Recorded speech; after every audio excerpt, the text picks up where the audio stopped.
자, 지금부터 뉴욕 사회복지학 손혜인 박사님의 코비드19와 미국 자살 예방 노력에 관련된 주제 발표 영상을 함께 보시겠습니다.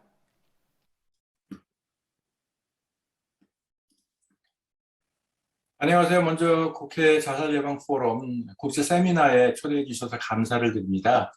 제 이름은 손혜인이라고 하고요. 현재 뉴욕주 정신보건국에서 운영하는 뉴욕시 아동정신병원에서 심사평가부장으로 일하고 있습니다. 오늘 제가 발표할 주제는 코비드19와 자살예방 노력, 원격진료, 정신건강 핫라인 번호 988의 개통, 위기안정센터 라는 제목으로 발표를 하려고 합니다. 저는 뉴욕시 아동정신병원에서 병원 평가, 심사 및 인증 과정을 담당하고 있고요. 뉴욕주 정신보건국 소속 임상사회복지사로 2000년부터 일을 시작해서 지금까지 일해오고 있습니다. 오늘 발표의 초점은요, 코로나 기간 동안 미국인의 정신건강과 자살에 관련된 데이터를 통해 어떤 변화가 있었는지 알아보려고 합니다. 그리고 심각해지는 정신건강과 자살 문제를 대처하기 위해 미국에서 최근 진행되고 있는 3가지 노력을 살펴보고자 합니다. 첫 번째 노력은요, 비대면 원격 진료로 코로나로 인해 사회적 거리두기 실시 후 미국에서 전면적으로 실시되고 있는 비대면 정신건강 원격 진료에 대해 살펴볼 예정입니다. 두 번째 노력은요, 정신건강 위기 핫라인 988의 개통입니다. 미국 전역에서 사용하는 National Suicide Prevention Lifeline이 있는데요. 이 10자리 전화번호가 988로 변경되어 새롭게 내년 7월에 개통될 예정입니다. 그래서 988 번호의 입법 과정, 의미, 그리고 이를 통한 위기 개입 서비스 변화에 대해 이야기해 볼 것입니다. 세 번째 노력은 위기안정센터입니다. 위기에 처한 개인이 응급실 방문이나 입원 치료가 필요하지 않는 경우에 24시간 이내로 머물며 돌봄을 받을 수 있는 쉼터 같은 위기안정센터를 소개하려고 합니다. 이 센터는 기본적으로 머무는 시간이 24시간이 넘지 않는 시간 제한이 있는 프로그램입니다. 끝으로 한국 자살 예방 정책에 간단한 제안을 하고 이 발표를 마치려고 합니다. 먼저 미국의 코로나 상황에 대해 이야기를 드리면요. 작년 2월 16일 최초 사망자가 보고된 이후 11월 24일 현재까지 누적 감염자 수가 약 4,800만 명에 이르고요. 사망자 수는 77만 명이 넘는 정말 믿기 어려운 상황이 진행되고 있습니다. 작년 초기 외출금지 명령으로 경제가 중단되고 실업자가 늘어나며 사회적 거리두기로 재택근무가 확대되었습니다. 그리고 또 학교 수업은 온라인 수업으로 대체되는 상황을 경험했었죠. 모든 국민들이 처음으로 경험하는 이 유행병으로 저를 비롯한 개개인 모두가 심각한 정신건강의 어려움을 경험해 오고 있습니다. 먼저 통계 자료를 통해 코로나 기간 동안 미국인의 정신건강, 약물 사용 및 자살 사고와 행동에 어떤 변화가 있었는지 살펴보도록 하겠습니다. 2020년 8월 CDC에서 발표한 보고서에 따르면요, 미국 성인의 40%가 넘는 사람이 한 가지 이상의 부정적 정신건강 상태를 호소했다고 합니다.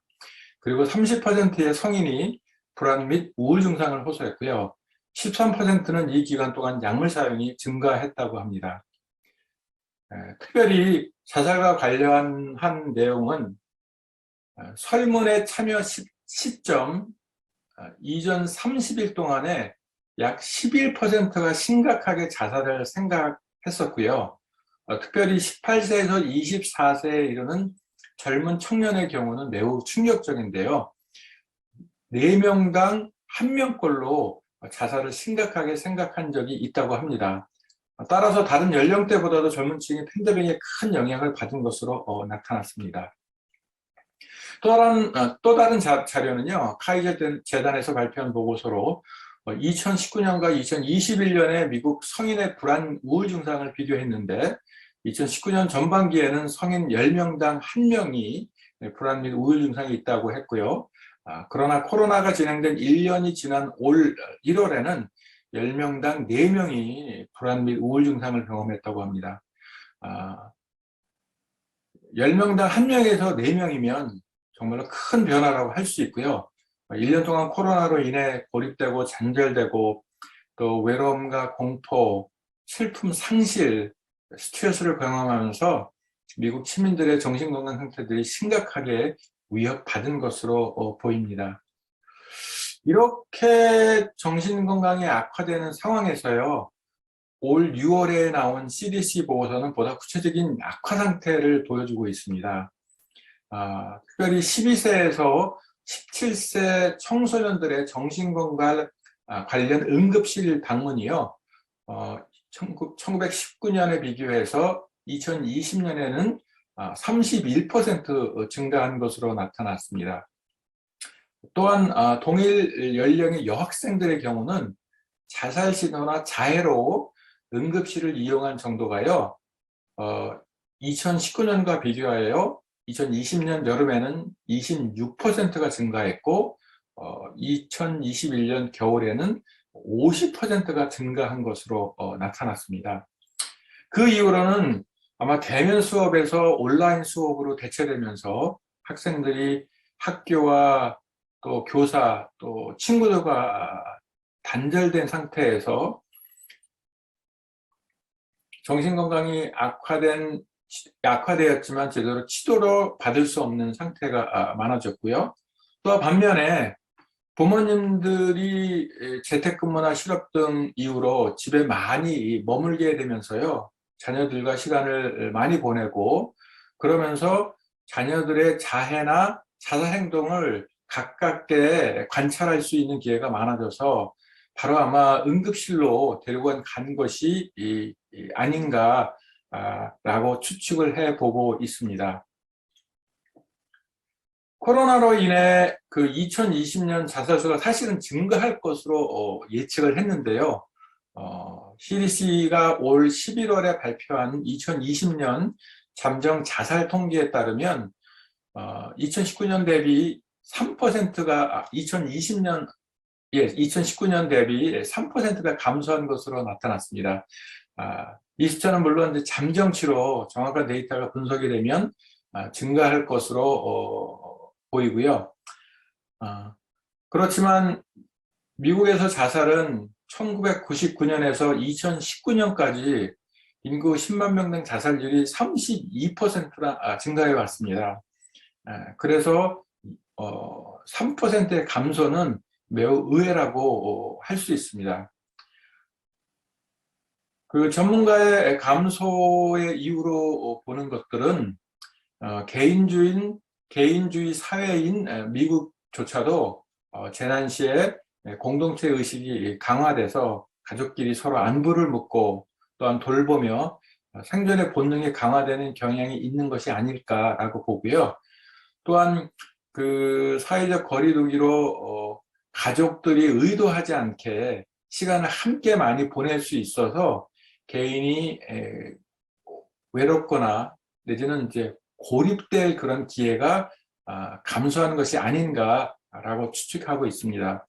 그럼에도 불구하고 취약 집단들, 25세에서 34세의 젊은 인구 집단, 그리고 경제적 어려움에 직접적으로 노출된 흑인 또는 히스패닉 등의 소수의 미국인들의 자살률은 크게 증가한 것으로 나타났습니다.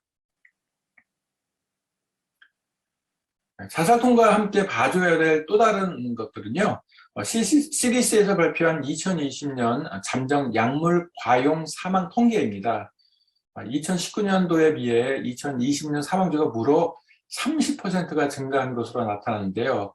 그 이유로는 경제적인 어려움들, 실직, 그리고 불확실한 미래에 대한 불안이 약물 오남용으로 이어진 것이 아닌가라고 생각이 드는데요. 자살은 줄어들었지만 약물 과용 사망은 늘어서 이 두 가지를 함께 봐주어야 되지 않을까 생각합니다. 지금까지는 미국인의 정신건강 및 자살에 대한 통계 자료를 살펴보았는데요. 이제부터는 코로나 대응에 대해 살펴보도록 하겠습니다. 먼저 코로나로 인해 대면 진료가 중단되거나 어려워진 상황에서 정신건강 서비스의 가장 큰 변화는 텔레멘탈 헬스의 비대면 원격 진료의 전면적 실시입니다. 이러한 그 전면적 실시가 가능했던 이유는요, 엄격한 개인정보보호법 그리고 관련된 법 규정을 임시적으로 완화하는 연방정부와 주정부의 비상사태 선포였습니다. 현재 뉴욕주는 여전히 텔레멘탈 헬스 완화 규정을 유지를 하고 있는데요. 그러면 코로나 이전과 코로나 이후에 원격 진료 법 규정에 어떤 변화가 있었는지 알아보도록 하겠습니다. 코로나 이전에는 기본적으로 원격 진료의 개념은요, 쌍방향, 실시간으로 원격 조정이 가능한 카메라를 통해서 원격 진료를 허가받은 기관 사무실에 전문가가 있고 또 떨어져 있는 다른 사무실에 환자가 있어서 원격으로 환자에게 약물 처방 진단, 심리 치료를 제공하는 것을 의미했습니다. 그러나 코로나 이후에 규정이 완화된 이후로는요, 뉴욕주 같은 경우 원격 조정이 가능한 카메라가 없어도 개인의 핸드폰, 일반 전화로도 그 원격 진료가 가능했고요. 또한 그 주정부로부터의 별도의 허가 절차 없이도 간단한 서류로 원격 진료 제공자로 인정을 받을 수 있었습니다. 그리고 환자는 현지, 또 제공자는 원격지라는 아주 원격이라는 그 조건이 있었는데요. 그래서 현지나 원격지에 와서 상담을 받거나 또는 치료를 제공할 수 있었지만 규정 완화로는 환자나 또 서비스 제공자가 미국이라면 지역과 장소에 상관없이 어디서나 원격 진료를 받을 수도 있고 제공할 수 있도록 변경되었습니다. 그리고 약 처방도요, 이전에는 꼭 대면 진료를 먼저 한 뒤에 비대면 약 처방을 허용했지만 규정이 변화한 뒤에는 대면 평가가 없이도 실시간 화상이면 약 처방을 할 수도 있었고요. 만약 대면 평가가 있었다면 전화로도 약 처방이 가능하도록 했습니다. 그리고 이전에는 개인정보보호법에 따라 꼭 사용이 허락된 애플리케이션만 사용이 가능했지만 규정이 완화된 이후로는 페이스타임이라든지 줌, 스카이프 또는 페이스북 메신저 등 이런 일반적인 애플리케이션도 사용할 수 있도록 허락했기 때문에 뭐 어떻게 보면 거의 모든 규정들이 완화되었다고 볼 수 있을 정도입니다. 그러면 실제로 얼마나 비대면 원격 진료를 사용했을까요? 뉴욕주 외래 클리닉에서 메디케이드 보험 환자의 원격 진료 청구 비율을 살펴보니까요. 코로나 이전에는 3%였는데 규정이 완화된 직후에는 90%로 늘었고요. 현재는 65%에서 70%까지 유지하고 있기 때문에 비대면 원격 진료가 얼마나 크게 활용되고 있는지 알 수 있습니다. 그리고 다음으로 이야기 드리고 싶은 것은요, 미국 정신건강 위기 대응 체계의 근본적 변화입니다. 물론 이제 이 변화는 코로나로 인해 발생한 직접적인 변화이기보다는요, 이전부터 준비해 오던 변화가 코로나로 인해 그 변화 속도가 빨라지고 심리 방역과 연결되어 미국의 정신건강 위기 서비스 체계가 보다 근본적으로 달라지고 있다는 점입니다. 한국에서는 화재나 교통사고 인명구조 시 119 번호를 사용하지만 미국은 911입니다. 이 911 번호가 1968년부터 전국적으로 실시되었는데요. 이와 같은 세 자리 형태의 988 번호가 미국 내 정신건강 위기 핫라인 번호로 내년부터 사용될 예정입니다. 그래서 911 번호가 응급 상황에서 빠른 대처가 가능하게 했다면 988 번호는 정신건강 위기 상황을 빠르게 대처할 수 있는 게임 체인저가 될 것으로 기대하고 있습니다. 현재 자살 예방 위기 상담 번호는요, National Suicide Prevention Lifeline이라고 하는데 24시간 365일 운영하고 있습니다. 이 번호는 1800-273-8256인데요. 사실 외우기도 어렵고 또한 위기에 처한 개인이 도움을 요청하기에도 현실적인 어려움이 있습니다. 그래서 내년부터 이 10자리 번호가 3자리 988이 되는 겁니다. 이 988 번호에 대한 논의는요, 미국 국회에서 2018년부터 벌써 논의를 시작을 했고요. 3자리 번호를 입법화하려는 노력은 이미 법안으로 2019년에 상정이 되었었습니다. 그러나 이제 수많은 사실 법안들이 발의가 되긴 하지만 통과가 안 되는 법도 굉장히 많이 있는데요. 이 법안의 경우 의회의 전폭적인 협조와 지지 아래 2020년 10월에 대통령이 서명함으로써 제정이 되었습니다.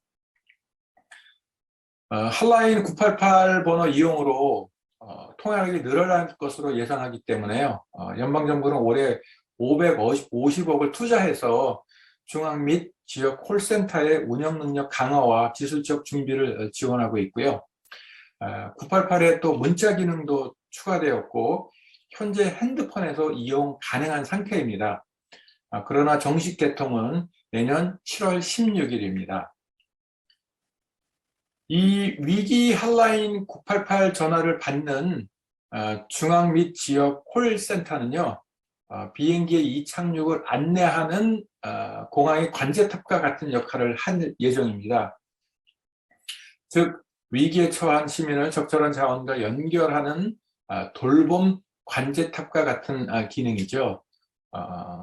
외구이도 쉽고 필요하면 누구나 연락할 수 있는 988 번호로 이 위기 서비스가 아마 보편적 서비스로 인식될 것이고, 그렇다고 한다면 정신건강의 부정적 인식도 줄이고 또한 위기에 처한 개인에게 위기 사항을 실시간으로 제공하면서 필요하면 지역의 정신건강 자원과 연결하고 또한 이멀전시라고 판단하면 위기 대응팀을 보내고 경찰과 연결할 수 있어서 아마도 실시간 사례 관리를 할 것으로 예상하고 있습니다.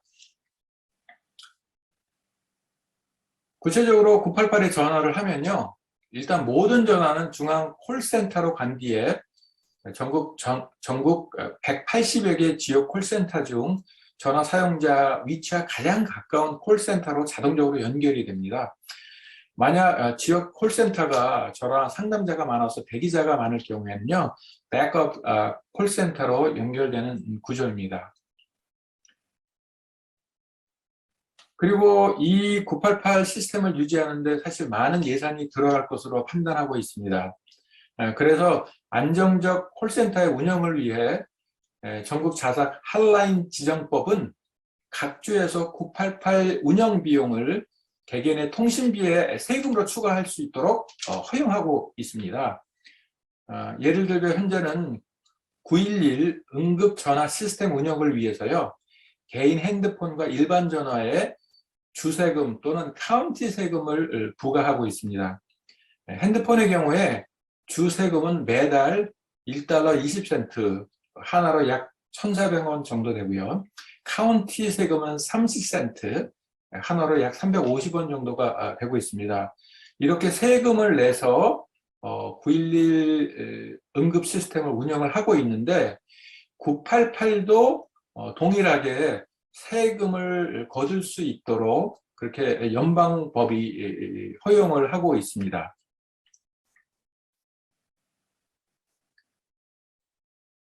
그러면 이제 988 번호가요, 단지 그 3자리 전화번호를 사용하는 것만으로 사용하는 것이냐?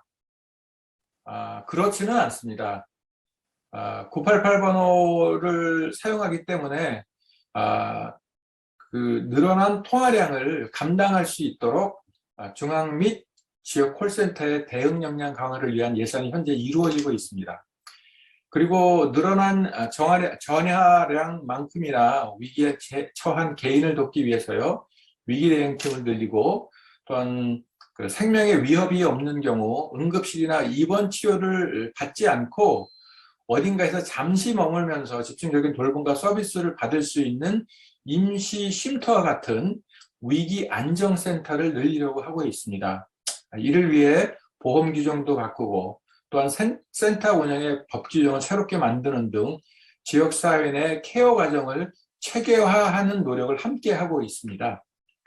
그래서 이제 그림에서 보시는 것처럼요, 지역에서 교육을 받은 생명사람 지킴이나 또는 가족 또는 본인이 988로 전화를 하면 위험과 급박성에 따라 위기대응팀이 출동하고 또한 위기안정센터를 이용해서 의료기관보다는 지역사회에서 위기를 잘 넘길 수 있는, 잘 넘길 수 있도록 돕는 시스템이라고 할 수 있습니다. 실제로 이러한 시스템을 이미 운영하는 곳도 있습니다. 그래서 그 아리조나주 남부 지역의 사례를 2019년 자료를 통해서 분석을 해 보았거든요.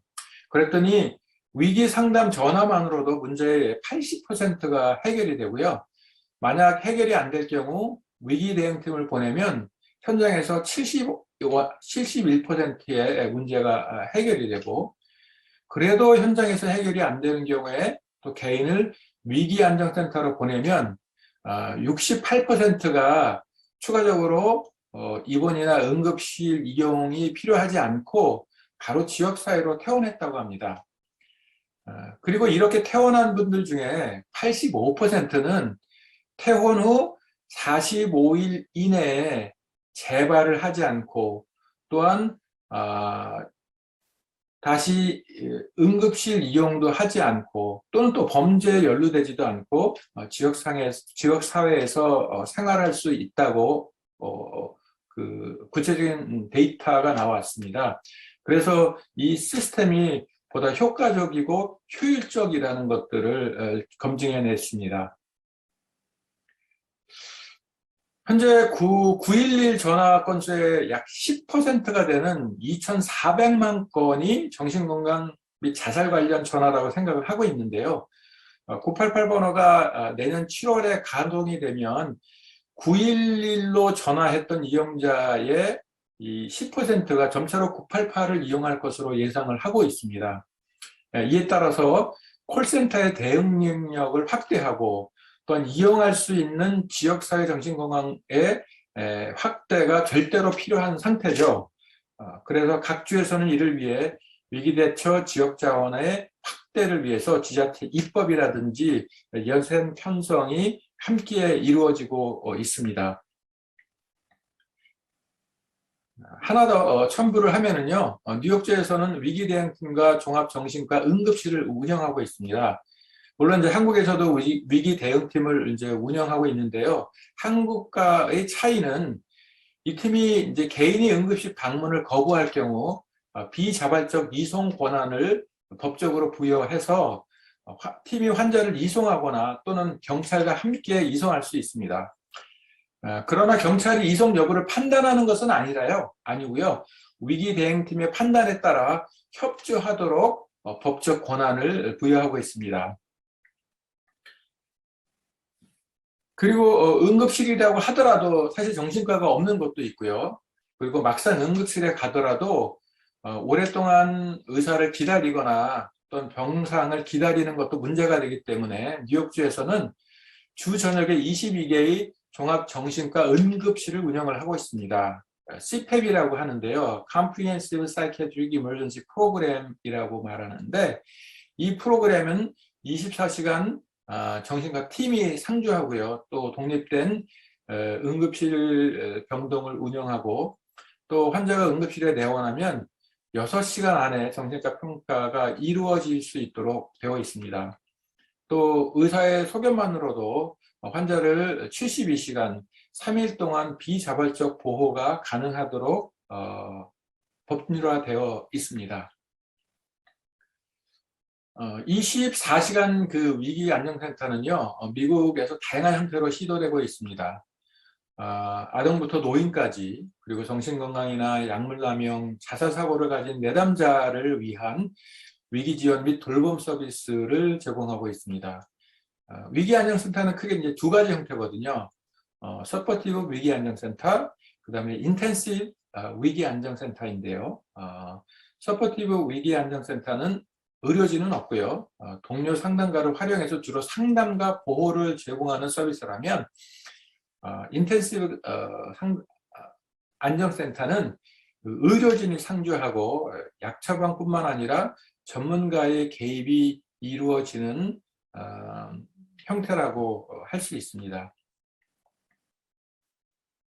뉴욕주의 경우 현재 더치스 카운티에서 운영하는 안정센터가 24시간 360일 운영되고 있습니다. 이것은 의사 간호사가 없는 비의료 모델이고요. 현재 9명이 머물 수 있고 24시간이 넘어서는 머무를 수 없는데요. 하지만 이제 예약이나 의뢰 과정 없이도 늘 언제든지 자발적 입소가 가능합니다. 그리고 뉴욕주는 더 많은 위기 안정센터를 지역사회에 설치, 운영하기 위해서 법령 제정을 진행을 하고 있습니다. 지금까지 미국의 자살 예방 노력을 제가 세 가지로 정리해서 이야기 드렸어요. 비대면 원격 진료, 정신건강 핫라인 988, 그리고 위기안정센터의 운영이라고 얘기 드렸는데요. 제가 한국 자살 예방에 드리고 싶은 제언은 코로나 기간 동안 미국이 정신건강과 자살 예방을 위한 위기 대응 시스템을 만들어 갈 수 있었던 것은 아마도 정신건강 인프라가 이미 갖추어져 있었기 때문에 가능했다고 생각을 합니다. 콜센터의 경우도 이미 표준화된 위기 상담, 그리고 교육, 훈련, 운영 매뉴얼이 있고요. 그리고 위기 상담이 사고와 행동을 줄인다는 효과성 연구도 진행되었고, 또한 지역사회 내 다양한 위기 대응팀과 위기 안정시설을 이미 운영해 오고 있거나 또는 법제화 노력을 해왔기 때문에 가능하다고 생각을 합니다. 따라서 한국에서 자살 수를 줄이고 예방하기 위해서는요, 일단 정신건강 인프라의 확대가 필요하다. 그리고 이를 통합할 수 있는 체계화된 시스템을 만드는 것이 매우 중요하다고 생각합니다. 이것으로 제 발표는 마치고요. 미국의 사례를 함께 나눌 수 있는 기회를 주셔서 감사합니다.